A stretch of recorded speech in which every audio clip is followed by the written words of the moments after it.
say this is where most of the magic sort of is made physical. The flagship molding plant is divided into 3 main areas. 14 towering silos, where the raw plastic granulate comes in. 12 production lines, where the Lego bricks are born. And a 23-meter-high storage warehouse, where the bricks are sorted before heading out to decoration and packaging. Stretching over half a kilometre, the factory in Billund is a non-stop brick-making machine. We make about 500 bricks per second, which is 30,000 bricks a minute, pretty much 24/7. We are talking billions of bricks every year being produced in this town.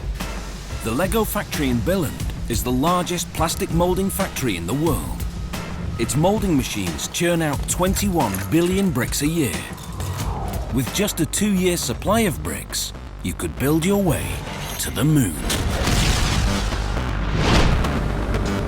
The plant goes through up to 60 tons of plastic granulate a day, and the 14 silos make sure the factory always has a week's supply.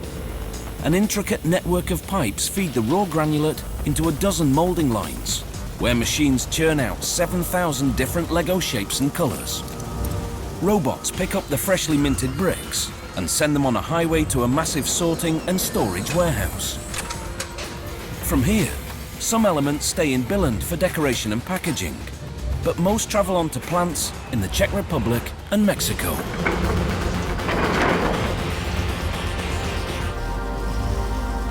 Sustaining enough global demand for all those toys isn't easy. The industry has a built-in obstacle for companies trying to create brand loyalty. Kids outgrow their toys. But where many see a problem, this company sees opportunity. They keep customers over the years by catering to builders at every age. Their classic sets, aimed at kids 5 to 9. The larger Duplo sets, made for the youngest children. Lego Technic and Mindstorms, geared towards teens and adults. Back in Billund, the designers settled down for a round table in the all-white Idea factory. Before any plastic gets melted down, the police station set needs its new look. The delivery deadline is months away, and the team has spent over a year testing new designs.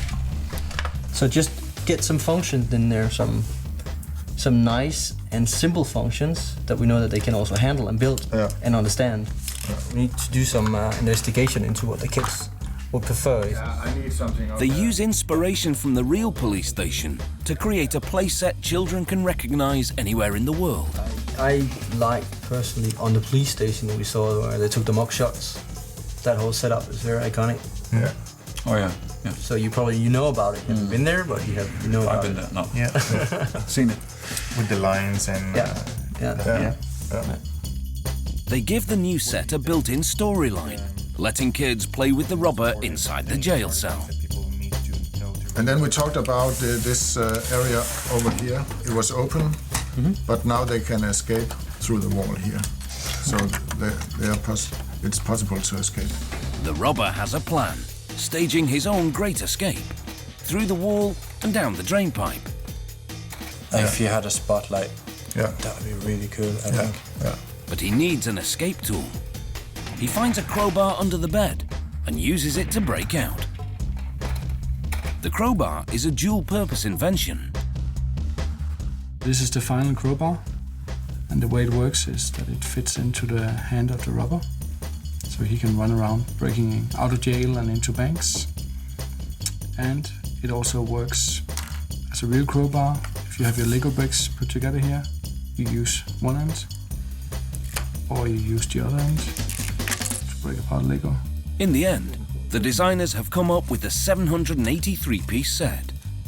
But that doesn't mean the factory will have to make 783 molds for all those pieces. Molds are very expensive, up to €250,000 each. So designers try to use existing pieces in unique combinations to make new playsets. The flexibility of the interlocking brick is the cornerstone of the Lego business.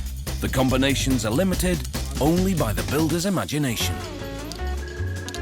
After all, using just 6 8-studded bricks of the same color, the builder can make 915,103,765 different combinations. Using existing bricks for the construction